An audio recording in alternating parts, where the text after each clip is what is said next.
Hello everyone, welcome to the new world with IITian thinking. तो दोस्तों, आपका इंतज़ार हुआ ख़त्म और अभी आज केमिकल बॉन्डिंग का ये है पहला लेक्चर।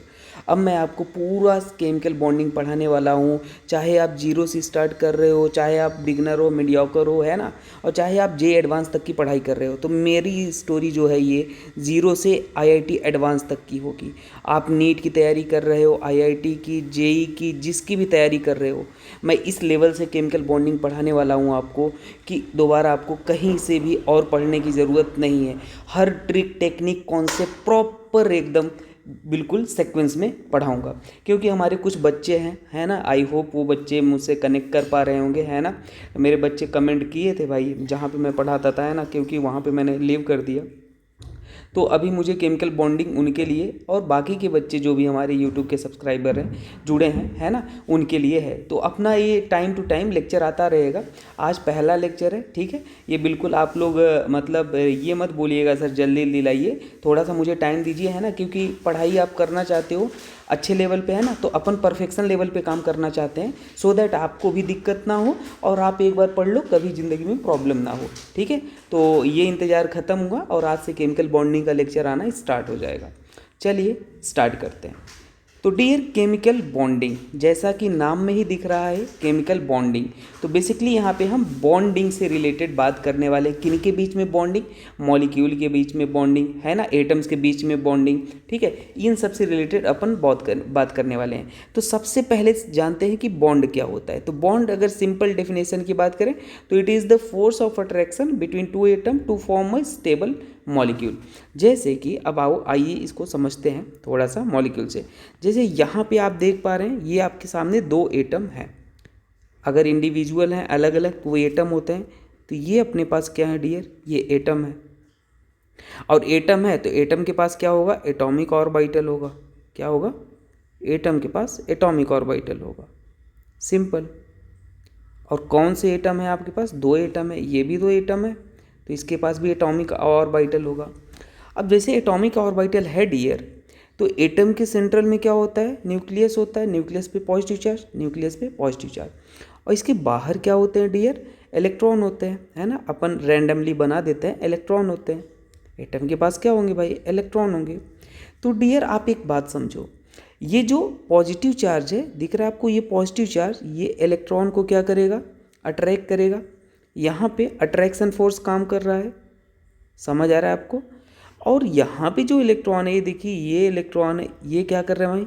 एक दूसरे को रिपेल करेंगे, है ना, रिपल्सन करेंगे। यहाँ रिपल्सन हो रहा है, तो अट्रैक्शन और रिपल्सन दोनों हो रहा है अगर आप देखो ध्यान से तो। लेकिन यहाँ पे एक्चुअल में ये मॉलिक्यूल आपस में क्या आ रहे हैं? क्लोज आ रहे हैं। देखो ये मॉलिक्यूल क्या आएंगे? क्लोज आएंगे, है ना, क्लोज आएंगे, क्लोज आएंगे। क्यों क्लोज आ रहे हैं? सो दैट स्टेबल बॉन्ड का फॉर्मेशन कर सके, तो ये क्लोज आ रहे हैं। तो बेसिकली यहाँ पे जो है, यहाँ पे अगर अपन बात कर रहे हैं तो यहाँ पे जो फोर्स ऑफ अट्रैक्शन है डियर, वो फोर्स ऑफ रिपल्सन के क्या है? ग्रेटर है। फोर्स ऑफ अट्रैक्शन से फोर्स ऑफ रिपल्सन ज़्यादा है। और यहाँ पे जैसे ही बॉन्ड बन जाता है तो वहाँ पे फोर्स ऑफ अट्रैक्शन जो होता है वो फोर्स ऑफ रिपल्सन के बराबर हो जाता है। तो आप यहाँ पे बोल सकते हो कि बॉन्ड का फॉर्मेशन यहाँ पे हो गया है। तो जब force of attraction force of repulsion के बराबर हो जाता है तो वहाँ पे बॉन्ड का फॉर्मेशन हो गया होता है। यहाँ पे बॉन्ड का फॉर्मेशन क्या हो गया भाई? हो चुका है, बॉन्ड फॉर्म्ड हो चुका है। और यहाँ पे फॉर्मेशन हो रहा है स्टार्टिंग में, यहाँ पे फॉर्मेशन हो रहा है और यहाँ पे बॉन्ड फॉर्म हो गया। तो भाई ये जो बॉन्ड नया बॉन्ड बना है, ये क्या है भाई? ये भाई स्टेबल है। ये क्या है? स्टेबल है। और यहाँ पे मॉलिक्यूल बन चुके हैं तो इसको हम क्या बोलते हैं? मॉलिक्यूल बोलते हैं। दो है ना, तो इसको क्या बोलेंगे? मॉलिक्यूल बोलेंगे। और अगर मॉलिक्यूल है तो मॉलिक्यूल के पास क्या होता है भाई? मॉलिक्यूलर ऑर्बिटल, मॉलिक्यूलर ऑर्बिटल होते हैं। तो इतनी बात आपको समझ में आई थिंक। और ये आपके पास क्या है? स्टेबल है। और ये क्या है? स्टेबल है ना, तभी तो बॉन्ड का फॉर्मेशन होगा। तो यही तो डेफिनेशन कह रही है कि भाई it is the force of attraction between two atoms to form a stable molecule. Simple, ठीक है। आइए आगे देखते हैं कंडीशन क्या होती है बॉन्ड फॉर्मेशन की, है ना। आखिरकार वो कंडीशन क्या है बॉन्ड फॉर्मेशन की, तो अच्छे से सीख लेते हैं डियर। यहाँ पे देखो, यहाँ पे आपके पास न्यूक्लियस था, यहाँ पर भी न्यूक्लियस था। तो यहाँ पे ये मॉलिक्यूल आपस में क्लोज आते हैं, ये भी आपके पास आपस में क्या होते हैं, क्लोज आते हैं। जैसे ही क्लोज आ रहे हैं तो देखो वही कहानी है, यहाँ पे इलेक्ट्रॉन और यहाँ पर भी इलेक्ट्रॉन। तो ये इलेक्ट्रॉन के बीच में क्या होता है, ये आपस में रिपल्सन। अच्छा, आप किसी भी तरीके से बना लो, बस कॉन्सेप्ट आप समझो, है ना, कोई दिक्कत की बात नहीं।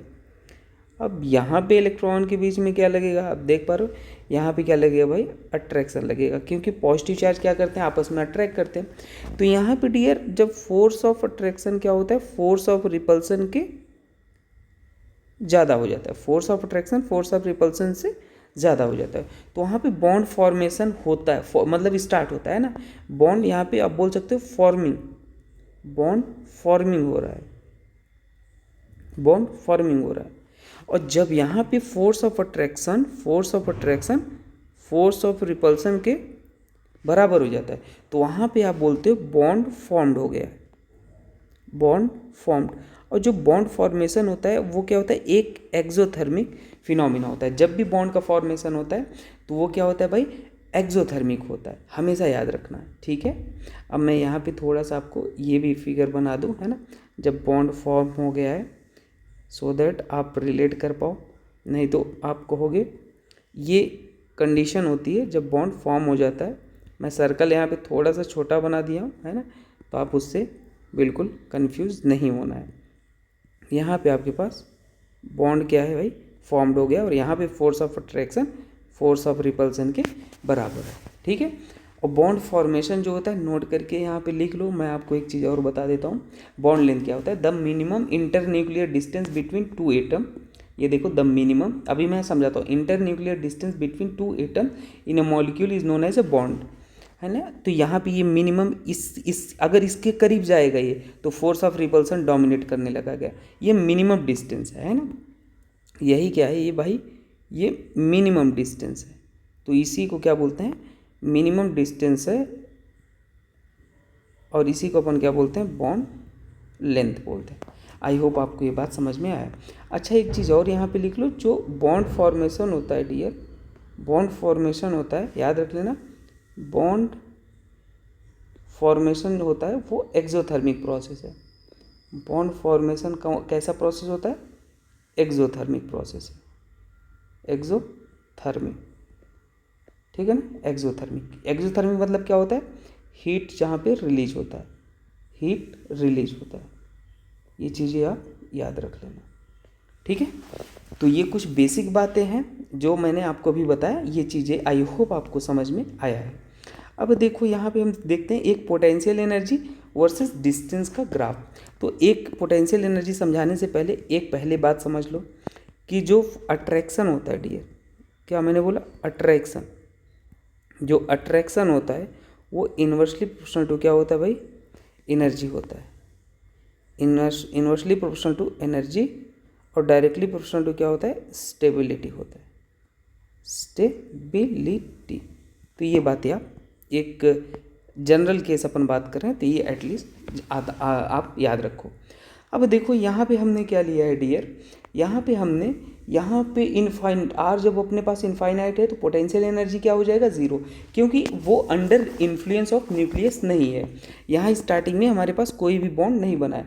अब ये मॉलिक्यूल आपस में क्या कर रहे हैं, क्लोज आना स्टार्ट कर रहे हैं। तो स्टार्टिंग में जो फोर्स ऑफ अट्रैक्शन क्या था, डोमिनेट, क्लोज आ रहे हैं, तो भाई न्यूक्लियस क्या करेगा, पॉजिटिव है, इलेक्ट्रॉन को खींचेगा।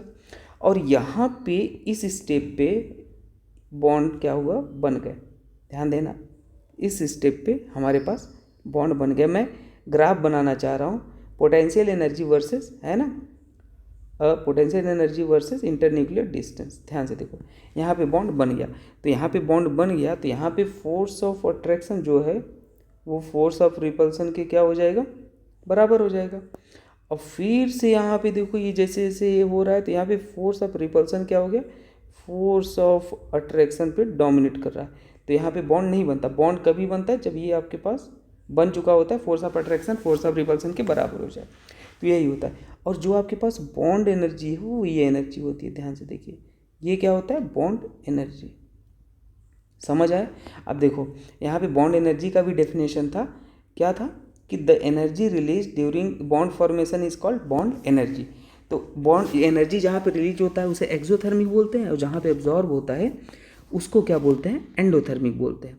अब देखो वही बात है, यहाँ पे हम ग्राफ जब ड्रॉ कर रहे थे तो ये स्टार्टिंग में ये मॉलिक्यूल आपस में क्या हुए, क्लोज आ रहे थे, क्लोज आए, है ना, दो एटम यहाँ आपस में क्या हो रहे हैं, क्लोज आ रहे हैं। अब देखो एक चीज़ मैं आपको यहाँ पे थोड़ा सा इसको स्मॉल कर दूँ फिर आपको समझाता हूँ। देखो हाँ, अब यहाँ पे जैसे ही क्लोज आ रहे हैं, इसको मैं थोड़ा सा और ऊपर बनाना चाहता हूँ, देखो, सो दैट अपने पास और चीज़ें एक्सप्लेन करने के लिए जगह हो जाए। तो ये आपके पास क्या है, एटॉमिक ऑर्बिटल है, और ये भी अपने पास क्या है, एटॉमिक ऑर्बिटल है। तो आप देख पा रहे हो जब एनर्जी कम होता है तो स्टेबिलिटी क्या होता है, ज़्यादा होता है। मतलब आप ये बोल सकते हो, और ये आपके पास मॉलिक्यूलर ऑर्बिटल है, तो यहाँ पे आप ये बोल सकते हो कि मॉलिक्यूलर ऑर्बिटल क्या है, स्टेबल है, तभी तो बॉन्ड बना, स्टेबल है। मतलब आप बोल सकते हो स्टेबल है तो वहाँ पे जो एनर्जी है भाई वो क्या है भाई, कम है, एनर्जी कम है। मतलब मॉलिक्यूलर ऑर्बिटल की एनर्जी भाई बोल सकते हो कम है, और स्टेबिलिटी क्या है यहाँ पे ज़्यादा है। ये चीज़ें याद रख लेना, स्टेबिलिटी ज़्यादा। और यहाँ पे एटॉमिक ऑर्बिटल के केस में आप देखोगे तो यहाँ पे एटॉमिक ऑर्बिटल केस में एनर्जी क्या है, ज़्यादा है, और स्टेबिलिटी क्या है, कम है। स्टेबिलिटी क्या है, कम है। तो ये चीज़ें आपको याद रख लेना है। तो एक क्वेश्चन आ सकता है आपसे कि बताइए भाई, एटॉमिक ऑर्बिटल है, एटॉमिक ऑर्बिटल है, एटॉमिक ऑर्बिटल, ऑर्बिटल की एनर्जी जो है, एटॉमिक ऑर्बिटल की जो एनर्जी है आपके पास वो क्या है, E है। और जो मॉलिक्यूलर ऑर्बिटल की एनर्जी है, मॉलिक्यूलर बनने के बाद बॉन्ड, मॉलिक्यूलर ऑर्बिटल की जो एनर्जी है, ऑर्बिटल की जो एनर्जी है वो कितना है, उसे हम बोल लेते हैं EM। तो क्या एनर्जी किसकी ज़्यादा हो जाएगी, जो एटॉमिक ऑर्बिटल की एनर्जी है वो क्या होती है, ज़्यादा होती है। और अगर स्टेबिलिटी की अपन बात करेंगे, स्टेबिलिटी, स्टेबिलिटी याद रख लेना, स्टेबिलिटी है ना, स्टेबिलिटी की बहुत बात करेंगे तो जो मॉलिक्यूलर ऑर्बिटल है वो ज़्यादा स्टेबल है एटॉमिक ऑर्बिटल से। तो ये कुछ बेसिक बातें हैं। और ये पोटेंशियल एनर्जी वर्सेस क्या है भाई, इंटरन्यूक्लियर डिस्टेंस का ग्राफ है। और ये क्या है मैंने आप बनाया है, ये भी आप याद रखना। देखो यहाँ पे जब R इनफाइनाइट पे होता है तो पोटेंशियल एनर्जी क्या होता है डियर, एकदम ज़ीरो होता है। ठीक है, तो ये रही बातें, कुछ बेसिक बातें जो मैंने डिस्कस की। चलिए आगे देखते हैं। अब बात आती है कि केमिकल बॉन्ड बनता ही क्यों है। तो पहली बात है टू अटेन स्टेबिलिटी। भाई ज़िंदगी में सभी स्टेबल होना चाहते हैं ना। आप क्यों पढ़ रहे हो, सो दैट आप पैसा कमाओ, कॉलेज में एडमिशन हो, कॉलेज में एडमिशन होगे तो पैसा कमाओगे, पैसा कमाओगे तो अपनी इच्छाएं पूर्ति करोगे, अपने घर वालों की इच्छा पूर्ति करोगे, है ना। और आप क्या हो जाओगे, स्टेबल हो जाओगे। कहने के लिए स्टेबल हो जाओगे, पर अगर वो अलग दुनिया है तो उस पर फिलहाल अपन बात नहीं करते हैं ना। तो आप बोल सकते हो टू एक्वायर मिनिमम एनर्जी और to gain inert gas configuration. Inert gas मतलब क्या, इनर्ट भी तो स्टेबल होते हैं। इनर्ट का ऑक्टेट कंप्लीट होता है ना, हीलियम नियॉन और क्रिप्टन जेनॉन, है ना। हीलियम डुप्लेट होता है वो अलग की बात है, बाकी सब ऑक्टेट कंप्लीट करते हैं। तो इनर्ट गैस की जैसा बनना चाहते हैं या मिनिमम एनर्जी करना, वो एक्वायर करना चाहते हैं। मिनिमम मतलब स्टेबल, अलग अलग लैंग्वेज में बात लिखा गया है, टू अटेन स्टेबिलिटी। तो वही बात है, यहाँ पे आप देख सकते हो, है ना। ये अपने पास है। अब यहाँ पे मिलके क्या बना लेंगे, बॉन्ड बना लेंगे, H बना ली, है ना। इसी को आप क्या बोलते हो, H2 बोलते हो। तो यहाँ पे ये आपस में पास आए और यहाँ पे मिलके क्या बना लिए भाई, बॉन्ड बना लिए। ये आपस में एटॉमिक ऑर्बिटल थे, ये आपके पास मॉलिक्यूलर ऑर्बिटल थे। तो वही है, यहाँ पे अगर अपन देखेंगे तो स्टेबिलिटी की बात करेंगे तो मॉलिक्यूलर ऑर्बिटल की स्टेबिलिटी ज़्यादा है एटॉमिक ऑर्बिटल से। एनर्जी की बात करेंगे तो एटॉमिक ऑर्बिटल की एनर्जी ज़्यादा है मॉलिक्यूलर ऑर्बिटल से। ठीक है, तो ये कुछ बातें हैं। और क्या बातें हैं भाई, क्यों बॉन्ड का फॉर्मेशन होता है, लेविस ऑक्टेट रूल। मतलब कोई भी स्पीसीज जो है ना, केमिकल बॉन्ड का फॉर्मेशन होता है वो ऑक्टेट कंप्लीट करना चाहते हैं। Atom combine to form molecule to complete their octet. मतलब अपने सभी एलिमेंट या एटम को 8 इलेक्ट्रॉन की भूख होती है अपने वैलेंस इलेक्ट्रॉन में, है ना, 8 electron by transfer of electron और शेयरिंग ऑफ इलेक्ट्रॉन। जैसे कि अगर यहाँ पे मैं बात करूँ, ये वाला देखो, अभी हाइड्रोजन जो है ये क्या करेगा, बॉन्ड बनाया। देखो इससे बॉन्ड बनाया, क्यों बनाया, क्योंकि हाइड्रोजन हीलियम जैसा बनना चाहता है। हीलियम मतलब, हीलियम क्या होता है, इनर्ट गैस होता है, उसके वैलेंस शेल में 2 इलेक्ट्रॉन होते हैं। तो हाइड्रोजन के पास एक था तो इसके साथ शेयरिंग कर लिया। देखो यहाँ पे ये शेयरिंग कर लिया, एक एक इलेक्ट्रॉन का शेयरिंग कर लिया, दिख रहा है आपको। ये शेयरिंग कर लिया। अब देखो ये शेयरिंग कर लिया तो 2 हो गए। अब उसी तरीके से अगर आप देखोगे तो दूसरा वाला जो है वो वाला भी क्या किया भाई, इसके साथ शेयरिंग कर लिया, तो इसमें दोनों का काम बन गया। तो यहाँ पे क्या है, ये स्टेबल है। समझ आया, लीविस डॉट स्ट्रक्चर बोलते हैं, आगे सिखाएंगे कोवेलेंट बॉन्ड में। अब देखो नाइट्रोजन के पास बैलेंस इलेक्ट्रॉन कितने होते हैं छात्र, ये पता है नाइट्रोजन का एटॉमिक नंबर 7, तो बैलेंस इलेक्ट्रॉन कितने हो जाएंगे 2,5। तो ये 5 इलेक्ट्रॉन यहाँ पे दिखाए गए हैं, देखो 1 2 3 4 5। उसी तरीके से यहाँ पे 1 2 3 4 5, लेकिन इनका ऑक्टेट तो कंप्लीट है नहीं, तो ये क्या करेंगे, शेयरिंग करेंगे। तो देखो ये शेयरिंग कर लिया इसके साथ, ध्यान से देखना। तो ये देखो अभी ऑक्टेट कंप्लीट लग रहे हैं कि नहीं, क्यों, 1 2 3 4 5 6 7 8 इसके कंप्लीट हो गए। अब दूसरा वाला भी करेगा, तो दूसरा वाला भी इसके साथ शेयरिंग कर लिया। तो देखो क्या बन गया यहाँ पे, 1 2 3 4 5 6 7 8 बन गया ना। अब देखो जैसे यहाँ पे आप देखोगे तो यहाँ पे क्या करेंगे, क्लोरीन के वैलेंस इलेक्ट्रॉन कितने, क्लोरीन 17 होता है एटॉमिक नंबर, वैलेंस इलेक्ट्रॉन 2, 8, 7। तो यहाँ पे देखो वैलेंस इलेक्ट्रॉन में कितने हैं, 2 2 4 2 6 1 7, ऐसे ही इसका बना लिए। अब ये ऑक्टेट तो कंप्लीट है नहीं, 7 ही है, तो ये शेयरिंग कर लिया, देखो एक इसके साथ शेयरिंग कर लिया, अभी 8 हो गए। और सिमिलर ये भी शेयरिंग कर लिया, तो ये भी अपने पास क्या हो गए, 8 हो गए। समझ आया। इसी तरीके से ऑक्सीजन भी कर लेगा, वैलेंस इलेक्ट्रॉन कितना होता है 6, तो 6 दिखा के शेयरिंग करा दिए, तो ये भी अपने पास कर लिया, दिख रहा है आपके पास। अब जैसे ये CO2 मॉलिक्यूल है, तो CO2 को, कार्बन के पास वैलेंस इलेक्ट्रॉन कितना होता है 4, 1 2 3 4, ऑक्सीजन के पास 6, 1 2 2 4 2 6। अब हमें ऑक्टेट कंप्लीट कराना है, तो ये क्या कर लेगा, ऐसे कर लेगा, है ना। ये शेयरिंग करके बना लिया, ये भी कर लिया, इसका भी काम बन गया, और ये भी कर लिया भाई, इसका भी काम बन गया। तो ये रहा भाई, ऐसे ऑक्टेट कंप्लीट हो गया, है ना। बाकी अब कुछ लिमिटेशंस है ना। अच्छा, ये जो कोसेल लेविस अप्रोच होता है, ये जो बॉन्ड यहाँ पे बन रहा है ऑक्टेट कंप्लीट करने के लिए, इसे कोसेल लेविस अप्रोच बोलते हैं। लिमिटेशंस क्या है, लिमिटेशन मैं आपको बता देता हूँ। हालांकि यहाँ पे देखो जैसे ऑक्सीजन बस कितने हैं, 2 2 4 और 2 बॉन्ड बना लिया है, देखो ये तो कंप्लीट ऑक्टेट है, यहाँ पे कंप्लीट ऑक्टेट है, कंप्लीट ऑक्टेट, यहाँ पे कोई दिक्कत है नहीं, है ना। वही बात है, ये बॉन्ड बना लिया हाइड्रोजन के साथ, तो इसका तो भाई काम बना है, इस कोई दिक्कत की बात नहीं है। ये फॉलो ऑक्टेट रूल, यहाँ पे फॉलो ऑक्टेट। अब ध्यान से देखो, यहाँ पे क्या है भाई, यहाँ पे BeCl2 कितने इलेक्ट्रॉन बने हैं, यहाँ पे ध्यान से देखो, beryllium, beryllium hydrogen helium lithium 4 होते हैं, और 4 में यहाँ पे क्या हो जाएगा 2,2 हो जाएगा, है ना। और 2 इसके वैलेंस इलेक्ट्रॉन कितने हैं, 2 हैं, और दोनों बॉन्ड बना लिए। तो यहाँ पे टोटल इलेक्ट्रॉन कितने हो रहे हैं, देखो यहाँ पे कितने हो रहे हैं, 4 इलेक्ट्रॉन हो रहे हैं भाई। ऑक्टेट कहाँ कंप्लीट है, यहाँ पे 4 इलेक्ट्रॉन हो रहे हैं, और कुछ बच भी नहीं रहा है। तो यहाँ पे भाई ये क्या है, इनकम्प्लीट ऑक्टेट। यहाँ पे क्या है भाई, इनकम्प्लीट ऑक्टेट है, इनकम्प्लीट ऑक्टेट, ठीक है। तो यहाँ पे ये फॉलो हो ही नहीं। जैसे मान लो हमने BF3 लिया, BF3 कितने बॉन्ड बनाया बोरॉन, यहाँ पे देखो 3 बॉन्ड बनाया, 3 बॉन्ड मतलब 2 2 4 2 6, 6 इलेक्ट्रॉन है, तो ये भी इनकम्प्लीट ऑक्टेट है ना। तो ये कुछ लिमिटेशंस थे। जैसे यहाँ पे देखो BCl3, यहाँ पे कितने इलेक्ट्रॉन, 2 2 4 और यहाँ पे 6 इलेक्ट्रॉन आ रहा है। अब BeCl2 ये भी आपके पास इनकम्प्लीट था। तो ETC ऐसे बहुत सारे स्ट्रक्चर थे जहाँ पे एक्सेप्शन था। अब जैसे PCl5 देखोगे, तो PCl5 याद रख लो। अच्छा, जैसे मान लो लेस देन 8 इलेक्ट्रॉन आ रहे हैं ना, जो ये आपके पास बॉन्ड है यहाँ पे लेस देन 8 इलेक्ट्रॉन आ रहे हैं, क्या आ रहा है, लेस देन 8, इनकम मतलब 8 आ रहा है ना। यहाँ पे जो बॉन्ड है इलेक्ट्रॉन कितने आ रहे हैं, 6 BF3 केस में, है ना। BF3 के केस में हम बात कर रहे हैं। तो ये क्या, इसे क्या बोलते हैं भाई, ये आपके पास कम है तो इसको बोलते हैं हाइपोवैलेंट। क्या बोलते हैं, हाइपोवैलेंट बोलते हैं। तो लेस देन अगर 8 इलेक्ट्रॉन है तो उसको क्या बोलते हैं, हाइपोवैलेंट। अब जैसे PCl5 है, तो यहाँ PCl5 का एक मैं बना देता हूँ आपको, देखो इसको तो पहले मैं इधर लिख दूँ, है ना, फिर मैं PCl5 का आपको बना के बताता हूँ। देखो जैसे यहाँ पे PCl5 है तो वो ऐसे होगा, PCl, परेशान नहीं होना, स्ट्रक्चर वगैरह इस चैप्टर में ही सीखेंगे कैसे बनता है कैसे नहीं।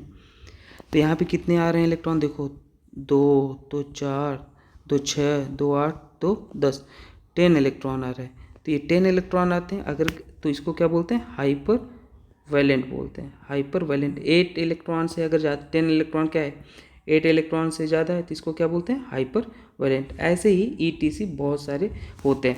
NO क्या होता है, ये भी एक्सेप्शन में ही आता है, क्योंकि NO जो होता है ना वो ऑड इलेक्ट्रॉन बोला जाता है। ऑड इलेक्ट्रॉन मतलब एक इलेक्ट्रॉन ऐसे होता है और एक ऐसे होता है, तो ये ऑड इलेक्ट्रॉन होता है। NO2 भी ऐसे ही होता है ना। तो ये कुछ एक्सेप्शन है जहाँ पे ऑक्टेट रूल एप्लीकेबल नहीं होता था, 8 इलेक्ट्रॉन नहीं कंप्लीट होते थे, ठीक है। अब जैसे गैलियम है, तो यहाँ पे गैलियम +3 था, तो +3 में मतलब आप क्या करोगे पता है, इसको आप गायब कर दोगे। +3 मतलब 3 इलेक्ट्रॉन निकल जाएंगे, ये हट निकल गए आपके पास। यहाँ पे कितने हो गए, 18 इलेक्ट्रॉन हो गए। तो ये भी देख रहा हो ऑक्टेट कहाँ फॉलो कर रहा है, 8 से हाइपर वैलेंट हो जा रहा है ना। तो ये कुछ थे जहाँ पे भाई लिमिटेशंस था ऑक्टेट रूल। अब हम देखते हैं types of bond. Types of bond में जैसे डियर, अगर मैं आपको बोलूँ कई तरीके के बॉन्ड होते हैं। पहला अपन देखते हैं, जब bond energy greater than 42 kilojoule पर मोल हो, तो उस केस में जो बॉन्ड का फॉर्मेशन होता है वो क्या होता है, स्ट्रॉन्ग बॉन्ड होता है। और जब यही आपके पास 8 से आपके पास कितना हो, लेस 42 इन बिटवीन हो, है ना, तो वहाँ पे जो बॉन्ड होता है वो कौन सा बॉन्ड होता है, वीक बॉन्ड होता है। और वीक बॉन्ड भी अपने पास देखो ये हाइड्रोजन बॉन्ड होगा, ये स्पेसिफिकली जब 8 से 42 हो और लेस देन 8 हो तो वहाँ पे वन डर वाल फोर्स ऑफ अट्रैक्शन होता है। तो ये सारे जो बॉन्ड होते हैं स्ट्रॉन्ग होते हैं, ionic bond, covalent bond, coordinate bond, metallic bond. और जो वीक बॉन्ड होते हैं वो हाइड्रोजन बॉन्ड होते हैं, वन डर वाल फोर्स ऑफ अट्रैक्शन होते हैं। समझ आया आपको, तो ये सारे वीक होते हैं। अब हम स्टार्ट करेंगे आयनिक बॉन्ड को पढ़ना। तो it is form by complete transfer of electron from one atom, जो एटम में होगा मोर इलेक्ट्रो पॉजिटिव होगा उसका कंप्लीट ट्रांसफर इलेक्ट्रॉन होगा, to more electronegative atom. जैसे यहाँ पे देखो डियर, ये मेटल है, यहाँ पे क्या आ गया, पॉजिटिव 1 इलेक्ट्रॉन दिया, और ये आपके पास मान लो एक ये नॉन मेटल है, ये इलेक्ट्रॉन लिया तो यहाँ पे क्या आ गया, नेगेटिव आ गया। अब जो मेटल था और जो आपके पास एक नॉन मेटल था, वो दोनों आपस में यहाँ पे कंबाइन करके क्या बना लिए, एक यहाँ दिख रहा है आपको, एक कंपाउंड बना लिए। ये आपस में क्या बना लिए, आयनिक कंपाउंड। लेकिन कैसे आप बोलोगे, वैसे 100% कोई आयनिक तो बनेगा नहीं, पर ये कैसे आप बोलोगे, जैसे देखो NaCl है, तो सोडियम के पास यहाँ पे क्या हो जाएगा, सोडियम के पास होता है 2,8, क्योंकि इसका एटॉमिक नंबर 11 होता है तो ये 1 हो गया। तो और यहाँ पे क्लोरीन कितना होता है, 17 होता है, क्लोरीन का 17 होता है ना, इसका 11, तो 2,8,7। तो अब देखो जो सोडियम होता है वो 1 इलेक्ट्रॉन देना चाहेगा, क्या करेगा, देना चाहेगा, क्योंकि 1 इलेक्ट्रॉन देने के बाद ये यहाँ पे देखो 1 इलेक्ट्रॉन अगर ये दे देगा, हटा देगा, तो इसके पास ऑक्टेट कंप्लीट हो जाएगा। और ये 1 इलेक्ट्रॉन किसी से ले लेगा तो वो भी ऑक्टेट कंप्लीट हो जाएगा। अब आप कहोगे सर ये 7 दे भी तो सकता है, उसके बाद भी तो हो जाएगा। डियर एक बात बता दो, अगर किसी को मान लो 1 इलेक्ट्रॉन ले लो, है ना, आप 1 इलेक्ट्रॉन लेने से करोड़पति बन रहे हो और 7 इलेक्ट्रॉन देने से भी करोड़पति बन रहे हो, तो क्या करोगे, 1 इलेक्ट्रॉन लोगे और बाद में बोलोगे 1 रुपये आपको बाद में दे दूंगा। तो वैसे ही यहाँ पे सोडियम क्या करेगा, पॉजिटिव आ जाएगा, और क्लोरीन पे क्या आ जाएगा, नेगेटिव आ जाएगा, और ये आपस में मिल के क्या बना लेंगे, आयनिक बॉन्ड बना लेंगे, जो कि आप यहाँ पे देख रहे हो क्या बना है, ये बना है, आयनिक बॉन्ड का फॉर्मेशन हुआ है NaCl। समझ आया आपको, सिंपल, ठीक है। नेगेटिव दो नेगेटिव पॉजिटिव मिलकर आपस में आयनिक बॉन्ड का फॉर्मेशन कर लिए। कुछ कंडीशन होता है वो मैं आपको बताऊँ। ऐसे देखो यहाँ पे Mg का कितना होता है, Mg का होता है 12 एटॉमिक नंबर। आप इलेक्ट्रॉनिक कॉन्फिगरेशन करोगे तो A2,8,2, और यहाँ पे फ्लोरीन अगर देखोगे तो ये अपने पास क्या होता है, फ्लोरीन का होता है 9, तो यहाँ पे करोगे 2,7। तो Mg क्या करेगा, 2 इलेक्ट्रॉन लेगा, Mg 2 इलेक्ट्रॉन देगा, ऑक्टेट हो गया। और फ्लोरीन के पास क्या है, 1 इलेक्ट्रॉन लेगा तो नेगेटिव हो गया। लेकिन दोस्ती अच्छी नहीं होगी क्योंकि ये 2 है और ये 1 ही है, तो बैलेंस करने के लिए 2 यहाँ पे आ जाएगा, और ये आपस में मिलके क्या बना लेंगे, आपस में मिलके ये बना लेंगे MgF2। तो यहाँ पर भी बॉन्ड बना, तो कंप्लीट ट्रांसफर ऑफ इलेक्ट्रॉन होता है बेसिकली, जहाँ पे आयनिक बॉन्ड बनता है। आयनिक बॉन्ड बहुत ही स्ट्रांग होता है, आगे हम बताएंगे। अब favour condition for ionic bond formation, तो देखो ionisation energy should be low. Ionisation energy याद है ना, energy required to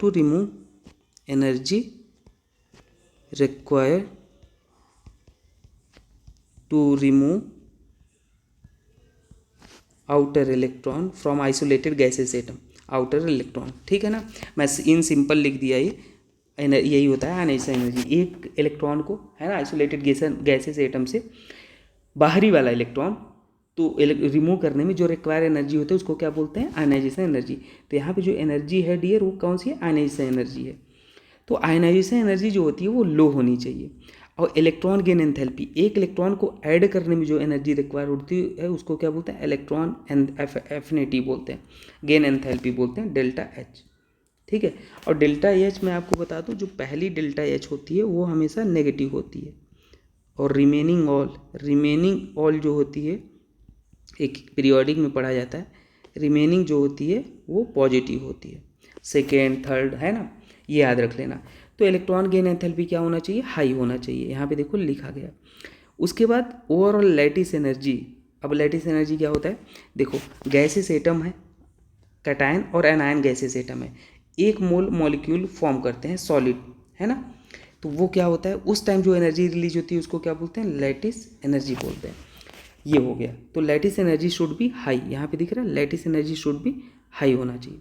और इलेक्ट्रोनेगेटिविटी डिफरेंस जो होता है अगर इक्वल टू और ग्रेटर देन 1.7 है तो भी आपके पास आयनिक बॉन्ड का फॉर्मेशन होगा। जैसे यहाँ पे देखो, यहाँ पे डेल्टा एन अगर अपन निकालेंगे तो क्या आ जाएगा, 3.0 माइनस 9.0 कितना आ जाएगा, 0.7।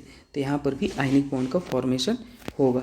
आई होप आपको ये बात समझ में आया है, आयनिक बॉन्ड कहाँ कहाँ बनता है। ठीक है। अब देखो प्रॉपर्टीज़ ऑफ आयनिक कंपाउंड। तो आयनिक कंपाउंड की कुछ प्रॉपर्टीज़ होती हैं, जैसे उसका फिजिकल स्टेट देखोगे तो फिजिकल स्टेट क्या होता है, इन जनरल अगर बात करोगे तो कैसा होता है, सॉलिड होता है। कैसा, सॉलिड होता है। मेल्टिंग एंड बॉइलिंग पॉइंट जो होता है वो बहुत हाई होता है ना, क्योंकि वहाँ पे फोर्स ऑफ अट्रैक्शन जो होता है डियर वो बहुत ज़्यादा होता है ना, तो मेल्टिंग और बॉइलिंग पॉइंट हाई होता है। और उसमें जो डियर इलेक्ट्रॉन होते हैं ना फ्रीली मूव कर सकते हैं, तो it is a good conductor of electricity. कोई भी चीज़ अगर करंट पास कर रहा है तो भाई वहाँ फ्री मूवमेंट ऑफ इलेक्ट्रॉन होता है, फिजिक्स में पढ़ोगे।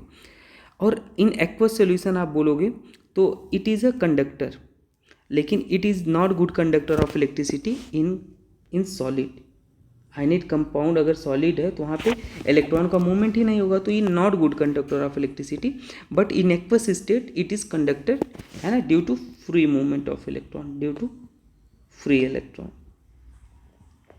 इलेक्ट्रॉन। समझ आया आपको। और आइसोमॉर्फिज्म क्या होता है, सिमिलर लैटिस, मतलब उनका स्ट्रक्चर जो होता है 3D में वो सिमिलर होता है। जैसे अब कैसे इनको कैसे पहचानोगे, सिमिलर फार्मूला होना चाहिए और सिमिलर साइज होना चाहिए। जैसे यहाँ पे देखो, जैसे अगर सोडियम मैग्नीशियम की बात करोगे, सोडियम मैग्नीशियम तो ये थर्ड पीरियड के हैं, कौन से, थर्ड पीरियड के हैं, तो साइज इनका लगभग बराबर है, साइज लगभग ऑलमोस्ट सेम है ना। तो यहाँ पर भी आप ये बोल सकते हो आपस में क्या है, आइसोमॉर्फिज्म है। अब यहाँ पे साइज डिफरेंस बहुत ज़्यादा है, जैसे इस लिथियम, सोडियम, पोटेशियम, साइज देख रहे हो कितना डिफरेंस है ना, ग्रुप में बहुत लंबा डिफरेंस होता है।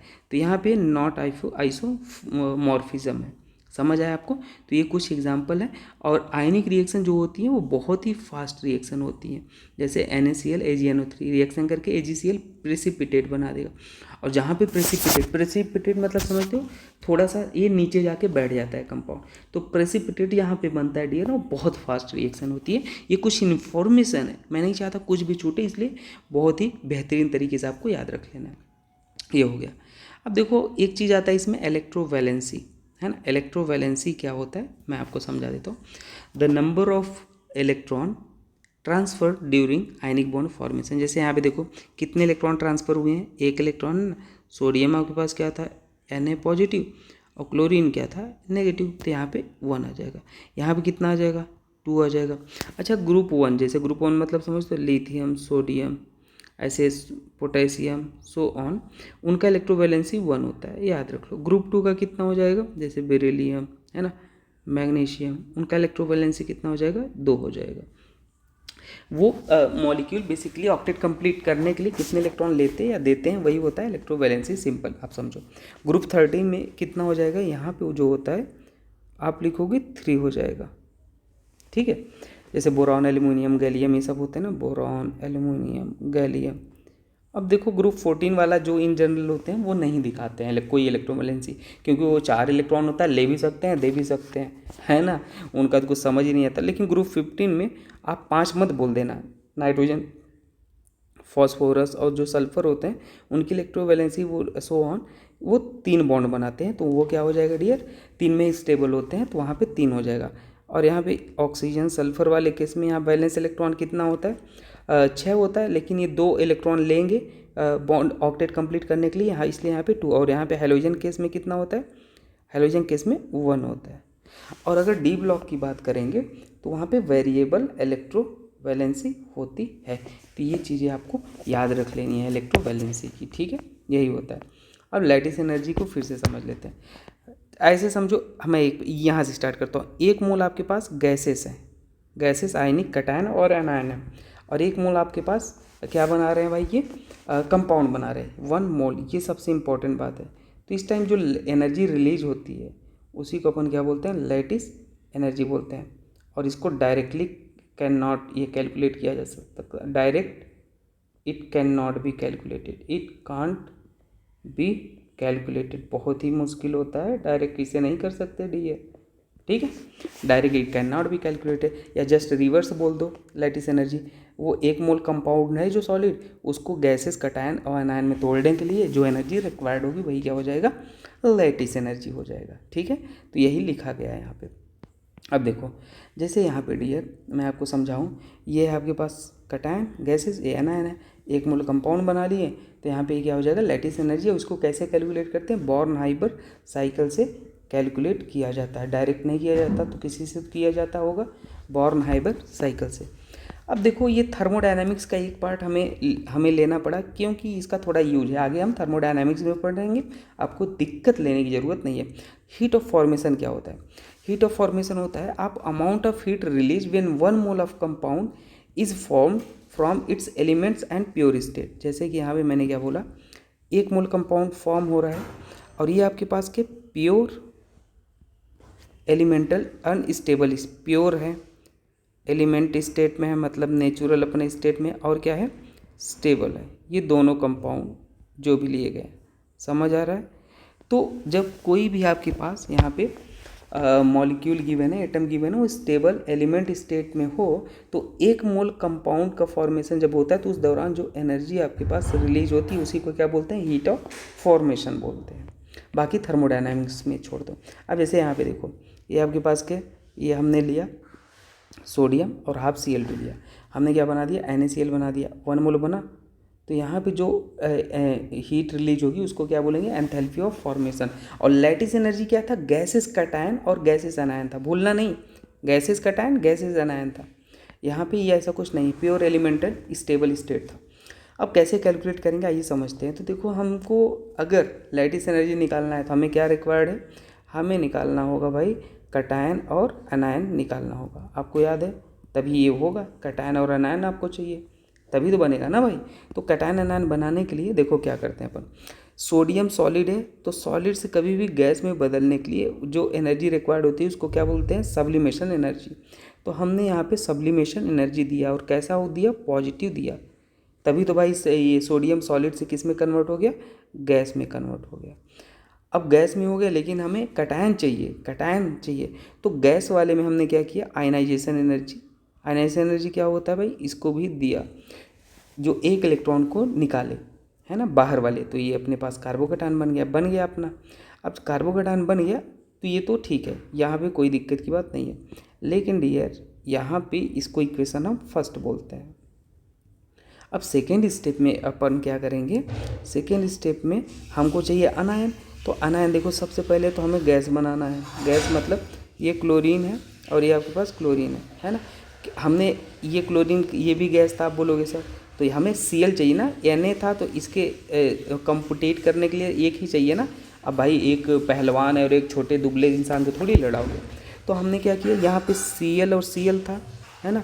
तो एक Cl बॉन्ड को तोड़ने में जो एनर्जी रिक्वायर्ड होगी उसको क्या बोलते हैं, डिसोसिएशन एनर्जी। तो यहाँ पे हाफ है तो हाफ एनर्जी रिक्वायर्ड होगी, समझ आ रहा है कि नहीं आपको। तो यहाँ पे डिसोसिएशन एनर्जी रिक्वायर्ड होगा, और डिसोसिएशन पॉजिटिव दोगे, है ना भाई, एनर्जी दोगे। तो यहाँ पे कितना हो जाएगा, dissociation energy divide by 2 gas में, Cl गैस में कन्वर्ट करने के लिए। लेकिन बात इतने से भी नहीं बनेगा, समझ आ रहा है आपको, क्यों नहीं बनेगा, क्योंकि आपको चाहिए नेगेटिव चार्ज। तो एक काम करते हैं, ये जो Cl बना था, ये जो बना था, इस Cl को हम क्या करते हैं, यहाँ पे इलेक्ट्रॉन एफिनिटी। इलेक्ट्रॉन एफिनिटी आपको पता है क्या होता है, आपको पता है कि इलेक्ट्रॉन एफिनिटी एक इलेक्ट्रॉन को ऐड करने में जो लगता है उसको इलेक्ट्रॉन एफिनिटी बोलते हैं। फर्स्ट इलेक्ट्रॉन एफिनिटी क्या होता है भाई, ऑलवेज पॉजिटिव होता है। अभी मैंने स्टार्टिंग में बताया था, तो आपके पास फाइनली बन गया ये। तो इक्वेशन 2 और इक्वेशन फर्स्ट बन गया। अब आप इक्वेशन 2 और फर्स्ट को क्या करोगे, ऐड कर दोगे। तो हमने क्या किया, इक्वेशन 1 और इक्वेशन 2 को ऐड कर दिया, तो आपके पास क्या बना, देखो Na पॉजिटिव गैस और क्या हो गया, Cl माइनस गैस, और आपके पास क्या बन गया, ONaCl 1 मोल। और यहाँ जो एनर्जी रिलीज होती है इसको क्या बोलते हैं, लैटिस एनर्जी। समझ आया कितना आपको लफड़ा करना पड़ा। तो आप इसको दूसरे भाषा में भी लिख सकते हो, और करके आप लिख लो। कैसे कि आपने क्या किया, पहले क्या दिया थी, सब्लिमेशन एनर्जी ऐड किया, तो उसको लिख लो भाई। जो डेल्टा एच था, देखो डेल्टा एच एफ ना, डेल्टा एच एफ, उसको लैटिस एनर्जी के अगर बराबर लिखना है तो आप कैसे लिखोगे, देखो मैं आपको बताता हूँ। तो एक्चुअल में आप यहाँ पर लिख सकते हो सब्लिमेशन एनर्जी पॉजिटिव, फिर आयनाइजेशन एनर्जी दे रहे हो, ध्यान से देखना, और फिर आपने क्या किया, डिसोसिएशन एनर्जी डिवाइड बाई 2 और माइनस इलेक्ट्रॉन एफिनिटी, और ये आपके पास बराबर था भाई, किसके बराबर था, डेल्टा एच एफ के बराबर था। तो ओवरऑल जो एनर्जी होगा वो तो बराबर ही आएगा, लेकिन लैटिस एनर्जी आप कैलकुलेट कैसे करते हैं, इस तरीके से। तो आई होप आपको ये बात समझ में आया होगा। ठीक है, ये रहा कैलकुलेशन। तो कभी आपको क्वेश्चन में ऐसे गिवन होगा तो इस तरीके से आप निकाल लोगे। एक क्वेश्चन और कर लेते हैं, जैसे यहाँ पे देखो आपको ये डेल्टा एच तो एफ तो गिवन था क्योंकि एलिमेंटल स्टेट में है ना, मैग्नीशियम सॉलिड में होता है और ऑक्सीजन गैस में होता है। तो अब यहाँ पे आप क्या करोगे, देखो हमको क्या चाहिए, कटायन चाहिए और एनायन गैसेस चाहिए। तो हमने सब्लिमेशन दिया, कैसा हो जाएगा सब्लिमेशन, पॉजिटिव हो जाएगा भाई। फर्स्ट ये Mg गैस हो गया, सॉलिड से गैस में हो गया भाई। फिर आयनाइजेशन एनर्जी लिया, ये भी अपने पास पॉजिटिव हो जाएगा फर्स्ट, है ना। और उसके बाद फिर से अपन ने आयनाइजेशन एनर्जी लिया यहाँ पे, तो ये भी अपन ने क्या हो जाएगा, पॉजिटिव भाई, देना पड़ेगा। और अब आपके पास 2 कटायन आ गया, मैग्नीशियम 2 होता है ना डियर। अब यहाँ पे O ऑक्सीजन था, तो डिसोसिएशन एनर्जी हो गया पॉजिटिव। इलेक्ट्रॉन एफिनिटी पहली बार के दोगे तो क्या हो जाएगा भाई, नेगेटिव होता है, फर्स्ट टाइम नेगेटिव होता है फर्स्ट इलेक्ट्रॉन एफिनिटी, लेकिन सेकेंड वाला क्या होता है, पॉजिटिव होता है। तो सिमिलर आप O2 माइनस बना लिए। इलेक्ट्रॉन एफिनिटी मतलब एक इलेक्ट्रॉन को ऐड करने में जो एनर्जी रिक्वायर्ड रिलीज है या एब्जॉर्ब है वही होता है। अब ये दोनों को आप ऐड कर दो, Mg2+ और O2 यहाँ पे देखो ऐड कर दिया, तो आपके पास ये बन जाएगा। तो अब आप डेल्टा एच एफ कैसे लिख सकते हो, ध्यान से देखो, सब्लिमेशन एनर्जी प्लस, है ना, प्लस ये सबली electron ionisation energy 1, ionisation energy 2। अच्छा, क्वेश्चन में अगर आयनाइजेशन एनर्जी Mg2+ का गिवन है तो I1 + I2 ऑलरेडी कंबाइन करके गिवन है ना, तो भूलना नहीं। उसके बाद plus dissociation energy divide by 2 और हाँ फर्स्ट वाला इलेक्ट्रॉन एफिनिटी 1 माइनस, और यहाँ पे इलेक्ट्रॉन एफिनिटी 2, इसके बराबर हो जाएगा डेल्टा एच एफ के बराबर हो जाएगा। और यही आपके पास क्या होता है भाई, लैटिस एनर्जी होता है। यही क्या हो जाएगा, लैटिस एनर्जी हो जाएगा। तो आई होप कि आपको ये लेक्चर समझ में आया होगा। अब लैटिस एनर्जी कुछ फैक्टर पर डिपेंड्स करता है, वो भी मैं बता ही देता हूँ। देखो जैसे lattice factors on which lattice energy depends, जैसे आपके पास Na पॉजिटिव है, तो कभी भी अगर आयन होते हैं तो वहाँ पे इलेक्ट्रोस्टैटिक फोर्स लगता है। ये क्या होता है, Fe, इलेक्ट्रोस्टैटिक फोर्स। वो फिजिक्स में 12th में पहला चैप्टर पढ़ोगे इलेक्ट्रोस्टैटिक। तो वहाँ पे K(Q1 × Q2/r², K क्या होता है 1/4πε0, वो तो अलग की कहानी है, उस पर अपन बात नहीं करें। तो बेसिकली जो फोर्स है वो डिपेंड कर रहा है क्या, किस पे, आप देखो फोर्स है वो लैटिस एनर्जी पे डिपेंड कर रहा है ना, क्योंकि कटायन और एनायन है, आयन के बीच में ही क्या लगता है, इलेक्ट्रोस्टैटिक फोर्स लगता है आयन। तो यहाँ पे भाई Q1 Q2 है, तो Q1 Q2 आपके पास एक कटायन है एक अनायन है, तो लैटिस एनर्जी चार्ज पे भी डिपेंड करेगा, और lattice energy size internuclear distance पे भी डिपेंड करेगा। आर क्या है, डिस्टेंस है ना। तो ये हो गया लैटिस, मतलब जितना ज़्यादा आप बढ़ाओगे साइज, अगर मान लो आर बढ़ रहा है तो लैटिस एनर्जी क्या हो जाएगा भाई, लैटिस एनर्जी हमारे पास घट जाएगा। तो ये बड़ी बात, लेकिन लैटिस एनर्जी एक्चुअल में एक ही चीज़ से डिफाइन नहीं होती है, तरीका होता है। वो मैं आपको 3 तरीका सिखा दूंगा, कभी क्वेश्चन गलत नहीं होगा। जैसे कि in elements are form if, वही मैं सोच रहा हूँ, if elements are from same group, तो जो लैटिस एनर्जी होता है, पहला रूल इन्वर्सली प्रोपोर्शनल टू क्या हो जाएगा, साइज। 3 रूल याद रख लेना, बस सारा क्वेश्चन सॉल्व। जैसे देखो LiCl KCl है ना, RbCl, तो यहाँ पे अनायन तो सेम है सब में, इसको छोड़ दो। अब कटायन आप देख लोगे तो यहाँ पे देखो Li K और Rb है, पॉजिटिव पॉजिटिव पॉजिटिव, ये तीनों एक ही ग्रुप के एलिमेंट है, सेम ग्रुप है। तो जो लैटिस एनर्जी है वो इन्वर्सली प्रोपोर्शनल टू क्या हो जाएगा, साइज हो जाएगा। तो टॉप टू बॉटम साइज जाने पे बढ़ता है, तो लैटिस एनर्जी इन्वर्स है, तो ये हो जाएगा लैटिस एनर्जी का ऑर्डर। समझ आया। रूल नंबर 2, रूल नंबर 2 अगर याद रख लेना, अगर नहीं समझ आए तो वीडियो रिपीट करके देख लो, है ना। ये फ़ायदा होता है अगर इफ़ सेम पीरियड के एलिमेंट है, इफ़ सेम पीरियड के एलिमेंट गिवन है, तो लैटिस एनर्जी जो होता है वो डायरेक्टली प्रोपोर्शनल टू क्या होता है, चार्ज होता है, चार्ज डोमिनेट करता है अगर एक ही पीरियड के एलिमेंट है। मैं बताता हूँ, जैसे देखो, जैसे अपन ने लिया दूसरा एग्जांपल, यहाँ पे कलर चेंज करते हैं। जैसे हमने लिया NaCl और हमने क्या लिया, MgCl2 ले लिया, तो यहाँ पे Cl तो कॉमन है, उसको छोड़ो, और सोडियम मैग्नीशियम सेम ग्रुप के हैं, थर्ड पीरियड के हैं, तो यहाँ थर्ड पीरियड में लेफ़्ट टू राइट जाने पे साइज डिक्रीज होता है।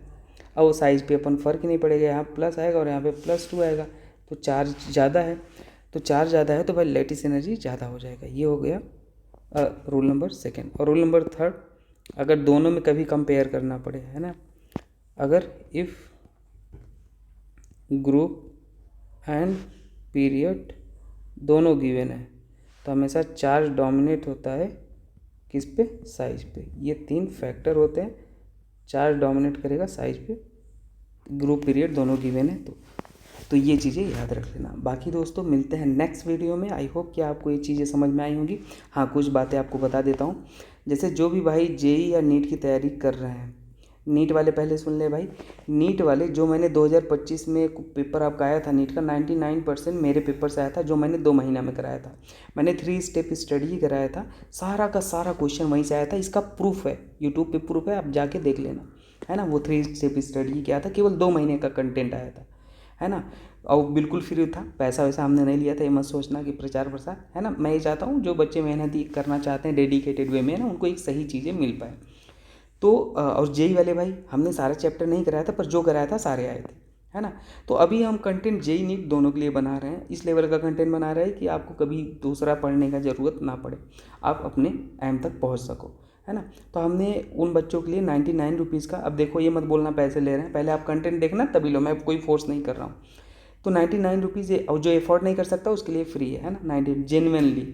तो मैंने एक मेंटरशिप प्रोग्राम, मैं और बॉबी सर मिलके लॉन्च किए हैं, तो आप उसको ज्वाइन करो, हमसे बात कर सकते हो डियर, है ना।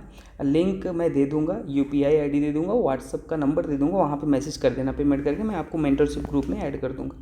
तो आप हमसे बात करोगे, हम आपको टारगेट देते हैं कैसे क्या करना है, PDF वगैरह जो होती है वहाँ पे आपको मिलती है, मैं ये सब दे दूँगा वहाँ पे, ठीक है। अगर ज्वाइन कर लोगे तो आपको प्रॉपर हमसे बात करने हम कोई सेलिब्रिटी हो, बहुत बड़े इंसान नहीं है, है ना। हाँ, आपको प्रॉपर हम बड़े भैया मान सकते हो, तो हम गाइडेंस देंगे, आप ज्वाइन कर लेना, ठीक है। जो भी गाइडेंस होगा आप हमसे ले सकते हो प्रॉपर तैयारी के दौरान, है ना। तो टाइम भी ना वेस्ट किया, आप एक सही जगह पे अपना एनर्जी पैसा सब कुछ वेस्ट करो, पैसा भी अपन नहीं ले रहे। लिटरली अगर आप एफोर्ड नहीं कर सकते, मेहनत करना चाहते हो, मत देना 99 रुपीज़, ठीक है। तो आप जाके देख लेना। बाकी भाई जेई और नीट वाले तैयार हो जाओ, केमिस्ट्री का गारंटी है, हम जो कराएंगे उतना कर लेना, उसके आगे कुछ नहीं जाएगा। आप जाके प्रूफ देख लेना, नीट वाले और जेई वाले भी देख लेना भाई, ठीक है। मिलते हैं फिर नेक्स्ट वीडियो में। Thank you.